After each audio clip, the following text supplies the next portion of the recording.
Napilitan lumabas sa laro si Kawhi Leonard sa fourth quarter ng laban ng Los Angeles Clippers kontra sa Sacramento Kings matapos ma-injured ang kanyang kaliwang bukong-bukong. Nangyari ang insidente may 9:27 pa sa fourth quarter habang nagdedepensa si Leonard laban kay DeMar DeRozan. Habang sinusundan niya ang galaw ni DeRozan, naglanding siya ng alanganin sa sahig na patras ng ilang hakbang at tuluyang bumagsak dahilan para matwist ang kanyang kaliwang ankle. Matapos ang play, makikita na pilen na naglalakad si Leonard papuntang bench bago tuluyang pumunta sa locker room para ipasuri sa medical staff ng Clippers. Kalaunan ay inanunsyo ng team na hindi na siya makakabalik sa natitirang bahagi ng laro. Pagkatapos ng game, naglabas ng opisyal na update ang Clippers. Ang injury ni Kawhi Leonard ay na-diagnose bilang left ankle sprain. Bago siya na-injured, maganda ang laro ni Leonard dahil nakapagtala siya sa game ng 31 points, 6 rebound at 2 steal sa loob lamang ng 26 minutes na paglalaro.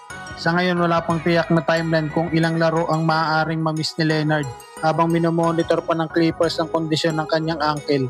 Samantala, nagbigay naman ng update si Doc Rivers tungkol sa injury scare ni Giannis matapos ang panalo ng Bucks kontra Indiana Pacers.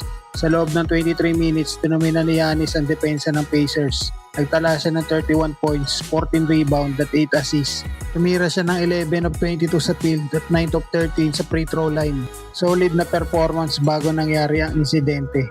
Pero sa kalagitnaan ng third quarter, nagkaroon ng kaba ang buong Bucks. Matapos ang isang highlight dunk, mali ang landing ni Giannis at talagang naapektuhan ng tuhod niya. Ilang sandali siya nanatili sa sahig bago tuluyang nakatayo. Ayon kay Doc Rivers, posibleng na hyperextend ang kaliwang tuhod ni Giannis sa naturang dunk. Gayunpaman, wala pa raw official diagnosis mula sa team ng oras na iyon. Hindi rin sigurado si Rivers kung sasailalim ba agad sa imaging test tulad ng MRI ang kanilang superstar. Sa ngayon, mukhang hindi seryoso ang injury pero hinihintay pa rin ang opisyal na resulta para makasigurado ang Bucks at ang kanilang fans. Natalo ang Minnesota Timberwolves sa Oklahoma City kahit lamang pa sila sa first half at kontrolado ang laro hanggang third quarter. Pagdating sa second half, biglang bumagsak ang depensa at opensa nila. Isa sa pinakanahirapan ay si Rudy Gobert. Sa loob ng laro, naka 2 points at 7 rebounds lang siya. At may negative 23 sa plus-minus. Ibig sabihin habang nasa court siya, lumaki ang lamang ng Thunder. Dahil dito maraming fans ang bumatikos sa kanya.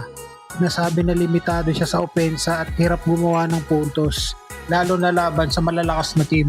Pero may ilan din nagsabing mahalaga pa rin siya dahil siya ang sandigan ng depensa ng Minnesota. Sa kabuuan, malinaw ang sitwasyon. Malakas si Gobert sa depensa pero kapag elite team na ang kalaban, lumalabas ang kahinaan niya sa opensa.